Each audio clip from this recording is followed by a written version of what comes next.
1920s was a time of social and political change. Prohibition was one of those changes, and that was an era that began with the 18th Amendment banning the manufacture, transportation, and sale of intoxicating liquors. A major social issue that caused prohibition to occur was World War I.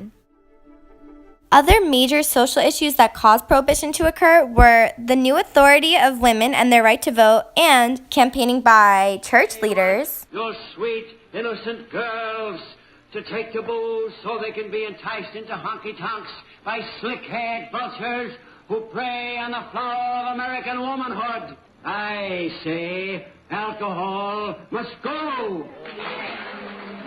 In the decade before the Civil War, many believed that the most dangerous drug in America was alcohol.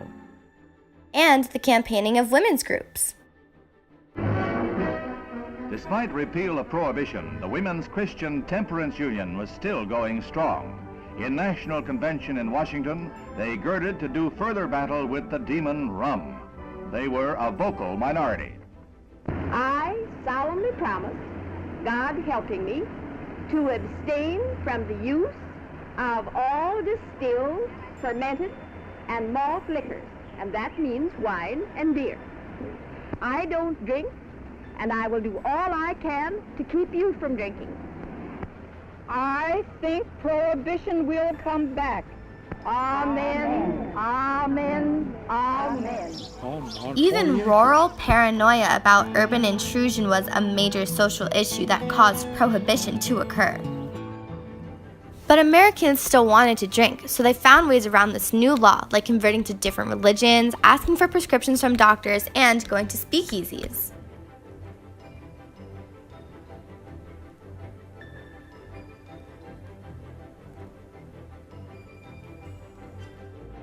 Prohibition impacted society during the 1920s by temperance activists hiring scholars to rewrite the Bible by removing all references to alcohol beverage.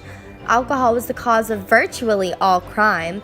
Alcohol was commonly prescribed by physicians for medicinal and health purposes, led to a major disrespect for law in big cities. People did not follow the rules and would drink in private or with others in hidden places, such as speakeasies. New York had over 30,000 speakeasies, and the cruise industry flourished with prohibition. People were able to consume alcohol when they entered international bodies of water.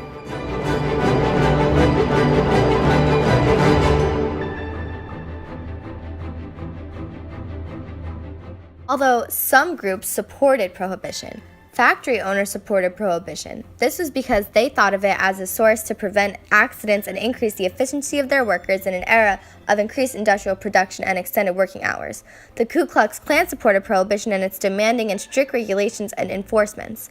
And Women's Christian Temperance Union groups opposed alcohol. They would always give the example that people who consumed alcohol would die from swelling. To conclude, the issue has disappeared in current society. Now, drinking is allowed only by people of ages 21 and over. Women and men are able to drink. Alcoholism is allowed where it is said to be permitted, such as homes, specific jobs, and parties.